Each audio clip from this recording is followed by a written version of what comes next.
Hey everybody, we're going to do a little video today on cutting and buffing on the Ekopoly Premium. I painted this and I had a few spots where I didn't like the finish, and instead of sanding down and painting again, we're going to go ahead and cut it and buff it. First thing I can tell you is let the paint dry thoroughly. Give it a long time to dry. Not like 24 hours or 48 hours or anything like that. This stuff gasses out and changes and lays down and moves for a month. And I don't recommend painting or cutting and sanding and buffing until the paint is at least a month old. And that's if it's staying inside where it's warm. If you throw it out where it's cold, it's still going to flow for even longer. So anyways, I'm just going to kind of go through what we did here. It was a little bit on the rough side, so I started out with 400, and I did a real light, wet 400 grit sanding. I came back from that, went to a 600, 1000 grit, 2000 grit, and we're going to go to 4000 grit before we start buffing. You can quit at 1000, but it makes an awful lot of buffing work for you. Everybody thinks it's really there isn't much difference between the 1000 and 2000 and 3000, 4000 grits. The fineness doubles, if that makes any sense to you, between 1000 grit is twice as coarse as 2000 grit, and so on and so forth. So every time you go up in numbers, the fineness is doubled. So anyway, we're going to go through here. I use McGuire products just because they're handy to us. We can get them real easy. I got a great supplier. Cutting and buffing, I like to use a wool pad, and we run a wool pad through 85, McGuire's 85, and right now I am cutting this stuff with a 105 compound and a foam pad, which is very aggressive and it works wonderfully. I'm going to take you through. I've done some of this already yesterday, and we're going to take you through and show you some of the differences. This right here has been sanded with 1000 grit, and I'm going to pull the camera off of the tripod and try to get you around where you can see the imperfections and so on and so forth that are in it, and we'll kind of talk a little bit more about what you can get away with. Alright, as I promised you, you can see the difference right in here. If you get into the sunlight and right into here, you can kind of see the scratches and the so on and so forth. I've got way more sanding to do here. If I can get it up closer, I will. You can kind of lay into the scratches and so on. I got a lot more sanding to do there before I start to buff this. The reason is we don't want any of these visible scratches if we can help it. Some places you can't get all of them out, so it's going to take more time with the compound. And this was done just a quick shot with 1000 grit, and I will go back and hit it some more with 1000 grit, and then I'll take it up through the 2 and 4000 before I'm starting to buff. You can see even with 1000 grit, I'm starting to come back for a little shine. Looks a lot like, you know, we're starting to kind of show a little bit of a shine on the surface itself. It's not dull like a 400 or 600 grit. So that's something to watch for. Here we are with some more of the 1000 grit sand product, and you can see that you can see that shine in it if you get alongside of it. If I look at it straight on, it still looks pretty darn dull no matter what I look at. It's pretty darn dull. We got some issue here with some filling that hasn't really been smoothed down yet, so we're going to come in and catch that. Nothing major.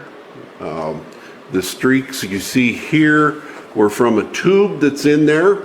I don't want to sand on that tube directly by hand without being really, really careful, so I quit. I put masking tape over it, and we'll come back and catch it by hand before I am ready to start in with some polish.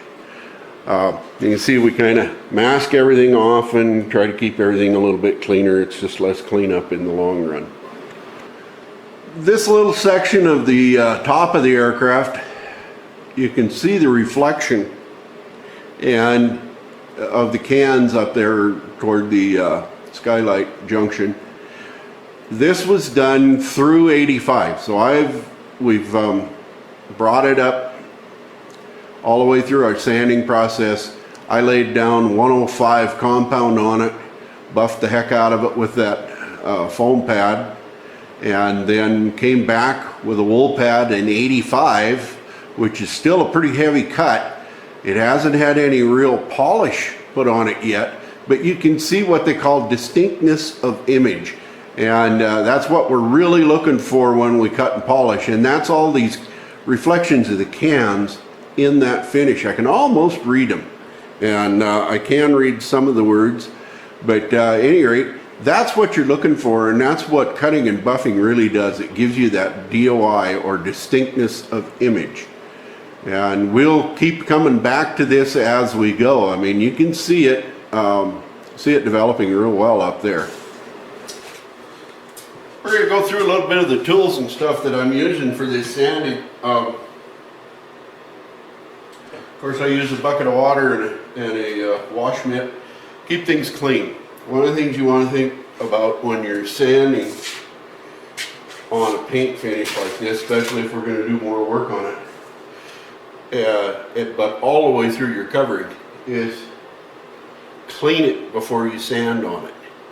Because when you start sanding, you're going to rub whatever is on top of that surface into. You're going to physically implant it in the surface of what you're sanding. So let's make sure we keep things really nice and clean. I've seen guys go out and they think, oh, you know, it's dusty, so no big deal. I'll just go ahead and I'm going to just sand on the thing, so why worry about taking the dust off? Because you don't know what size that dust is, and 99% of the time it's more coarse than what you're sanding with. So let's keep it clean. Plus, we don't want to impart any kind of a contamination, especially in a waterborne system. If you're working with waterbornes, one of the most common problems is contamination. So let's keep things as clean as we can. But anyway, I use a nice warm water so my hands stay nice and warm. A little dribble of either Dawn dish soap or EcoClean in there. Keeps it nice and clean. Then the other nice thing about using a warm or a hot water is it'll dry quick. And I come right behind it, and I will go ahead and use white cloth to wipe it down. I just use these microfiber towels. I really caution you on them. I've had them on, they said they were color fast, and I've had it on white surfaces where I started getting a yellow tinge. So I don't use these as much. I use them dry a lot. They're great for pulling up sanding residue dry, and they're a wonderful towel, and they work real well for that. With a light water, they're great, they're fine. I just don't, sometimes if I got a little issue, I think something may be a little bit contaminated, I'll go ahead, get my white towel, squirt a little alcohol on it, mist it on there, and I'll wipe that whatever I think is contaminating off with that. I also use paper towels that are specifically for the paint room that are a non-lint, lint-free paper towel. So then, sandpaper. When we were building the airplane, everything is supposed to be dry sanded, and that's a really good way to go. You can still dry sand this. I prefer to wet sand myself. So once I'm onto a finished product like this, I wet sand everything. And I was taught early on that if you don't use a block for your sandpaper, it's never going to show you a smooth surface. So I have a variety of blocks that I go to all the time. They're nice, light, they're cheap, This one is probably the one I use more than anything because it's flexible. And that's huge. You don't want a stiff, sharp corner digging in. This is probably the block I use the absolute least. If I'm on a right surface, I can do that. It's made to take the 6-inch adhesive back discs, and right now it's got 400 grit on it. The 6-inch PSA discs just go right on it and stick, and it's nice and light. Be careful when you pick up a block. I've got some old ones that are out of rubber, and they weigh like 2 pounds, and they're terrible. By the end of the day, your arm is going to fall off. These things they weigh nothing. So don't go over tapes, rivets, hard surfaces, anything like that with a block, because it's going to sand just that fast right through your finish, and that ain't going to be a good day. So one of the little tricks that I've come out with that I started using is called a Mirka disc, M-I-R-K-A, Mirka Abralon. These are as you can see, it's foam, and they're soft, and they're set up to go on like a disc sander. You can use them on this pad if you had the setup, but the beautiful part of them is they've got cushion, and they do a wonderful job. They last forever, especially if you're using them wet. They keep clean, and they last a long, long time. And if I've got big bays and I'm really having to lay some sandpaper on this thing, one of my favorite go-to tools has become this little wet sander. It's got a little inlet here. You throw that in a bucket of water, and as it starts to pump, as you start to sand, it's got a built-in pump, and it pumps water out through this hole. So I'm getting water on the surface that I'm sanding. My Mirka discs are really made to work wonderfully with it, and they start circulating water through that foam all the way around. You can see it working, and I mean, this thing, you know, you can see I can push in quite a ways with my thumb on this all over it, and it's a great great tool, great setup. I highly recommend it. I got this one from TP Tools, and it was some of the best money I have ever spent for anything. This one is a finish sander. It's only got a 3mm stroke, so it's real slow, real easy, and it's still small enough to do the job. You can see I can get it in here and get quite a bit of movement out of it. Rock it back and forth. I can guide it in. I don't want to get on my screw heads because they're gonna sand right off right away. I have gone over fabric seams with it and done fine. I try to keep it off of rib stitches and attachment points, but once you get down to the finer grain, you can fudge a little on that. You can experiment a little bit. No substitute for experimenting and experience. So, at any rate, you'll see this thing come out a lot during this video. It's a great tool. Highly recommended. I've sold a bunch of them to quite a few of my friends, and they love them. So you can use it on fabric, you can use it on your metal, you can use it wherever you need to. Noisy little bugger. If I've got any kind of complaint about it, the exhaust is right there, and that's the only complaint I have. As I'm sanding, I get quite a bit of exhaust up through my hand, and it's kind of cold by the end of the day. So, anyway, that's some of the stuff we're going to use. We're going to show you as we go along here, and we'll see what we come up with. All right, we got 1000 grit on my little wet sander. See it, all the water out.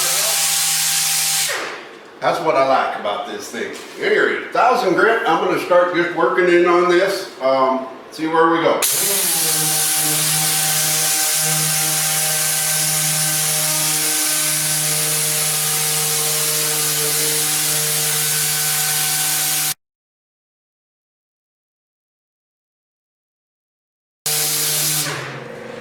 in a mess inside, but at any rate, you can see I kind of covered the same area a few times here, but I'm going to wipe it dry and see where I'm at.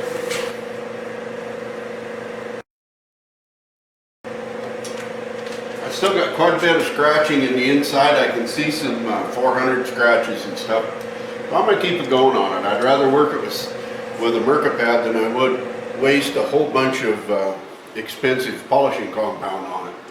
These are cheap in comparison.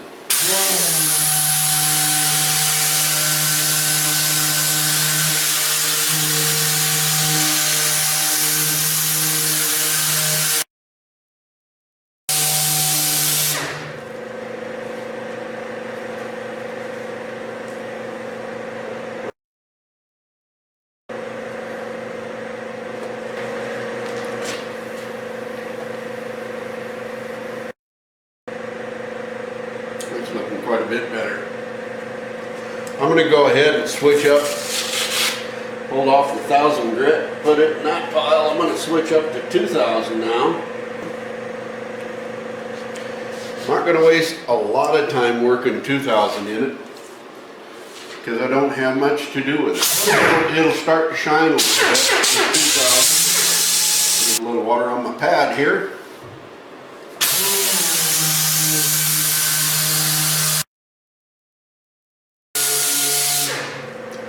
One thing about polishing and cutting, it's not a fast process. It takes some patience. If you don't have patience, don't waste your time. Most of the time you're not going to ever have to do this. The most common application for cutting and polishing is if I have to do a repair and I don't want it to show. This paint flows into itself incredibly. Even after it's been dried, it'll lay down and you'll have a hard time. But if I've got a real shiny airplane and I wind up doing a patch, I can get to the point where I need to, it'll show, you know, after it's all dried. So I let it dry for a month or two, and then I'll come back and I'll blend it in with cutting and buffing. Another little trick in the toolbox.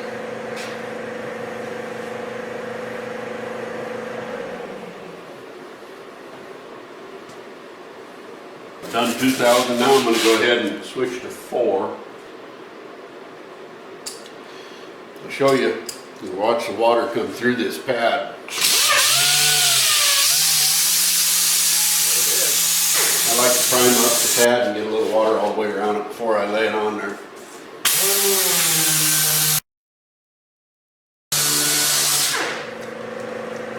One of the things that I recommend is when you get done doing your sanding, your wet sanding and stuff, give this time to breathe and dry out. We just took the top layer, the sealed layer of paint off of this surface, and the way the paint makes itself shiny is by sealing itself. So now we've done away with that, and that layer that's all stretched and shiny is gone. So it's going to require a little more care now for a while. Right now I'm inducing water into the paint again, so we want to let it dry off real good. I'm going to give it probably a full day before I really start laying in polishing compounds and stuff again, because to not let it dry, we found that it's way harder to polish. It kind of milks up, it doesn't look pretty, and just doesn't do you as good a job. So don't get in a huge rush with this stuff. It will bite you back, and you know, we'll make it look good in the video here in just short order and show you how to get to the next step, but you can't push it, you can't hurry it. All right, we got Mike here laying on some 85 grit with a brand fresh new polishing bonnet that's been through the washer. We'll get to see a little shine start on this now.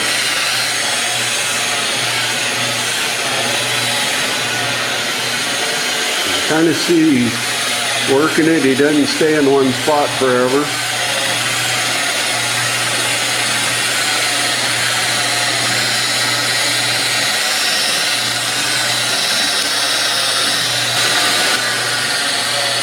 Now you can see a little bit. It's just starting to shine a little. This is for the 85. That isn't even the polish yet. This is just kind of. It's still a real heavy cut compound. It's not a polishing compound, but you can see the reflection of that wheel. It's working at a real good speed. Now you can see his reflection in it. Didn't let it sit too long. If you get too fast RPM and you sit in one place, you risk burning that paint. It'll get actually physically hot. And I've seen it where it'll tear the paint loose or it'll blister it and make you a big mess. It ain't a good thing to do. Yeah, see, we're coming in with a pretty good gloss there. The distinctness of image is starting out to show pretty well.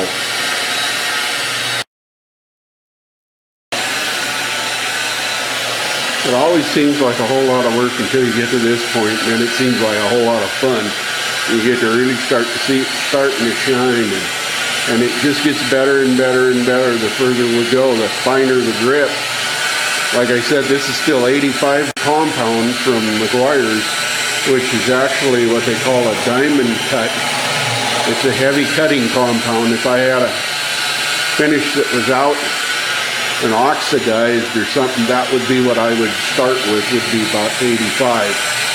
And so it's not a real polish yet. I'm going to put a little more on his wheel there. Let the compound do the work for him. Smears it around a little bit, wipes it around. Otherwise you just fling it in the air and it doesn't do you a whole lot of good. And it's a little expensive to be flopping it in the air. Now you can see his reflection in there. Now you get a good glimpse of the reflection. Starting to get that DOI, that distinctness of image. That's what we're looking for in this.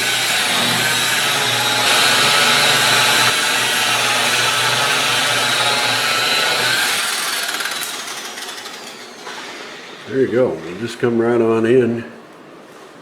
You can kind of see as we're holding the camera up, that reflection in there. If I can get where I got a little bit of a light reflection, you can see the sides of the paint booth and everything else in there, the corner of the wall of my intake fans and such. This is what we're looking for. Alright, Mike switched to 82, which is a swirl-free polish. Still not our finest glaze coat or anything, but he's got a really soft, nice foam pad. And he's going to lay some 82 on this, see what it does. So just make our image a little more distinct and it'll start to really shine out nice.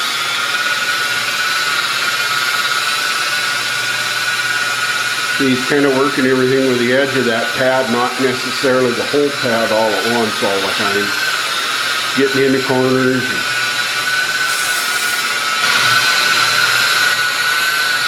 I can see his image is getting sharper and sharper with every pass across it. Stepped up the speed a little bit and he's kind of not putting any pressure on it. He's just making a real light passes.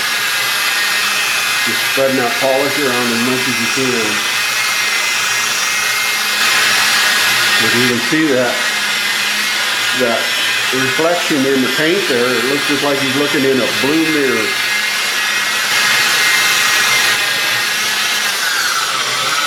There we come down. We're going to put a little pressure on and get going again. Just keep working that polish around.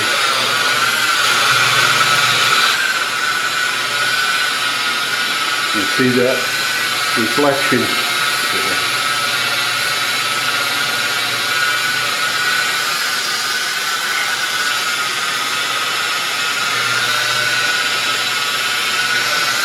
And how distinct it got.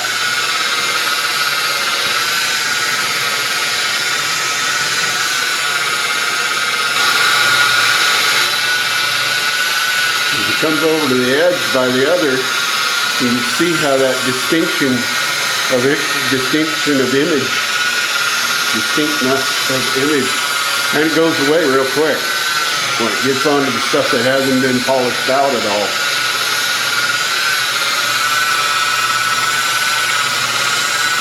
You can see his image in there real easy, and then as I bring it up to where I catch lights and such in that reflection, you can see just how clear that is compared to back here where I've got 4,000 grit. We already had a little bit of a reflection going, but nothing like we've got ahead. See how it sharpened up those images so well? I don't have the ghosting around them. Just a nice, clear, sharp image. That's what cutting and buffing will do. And we're not done with it yet. We'll probably let this dry out for a day or so, and then we'll come in with a glaze and then a wax.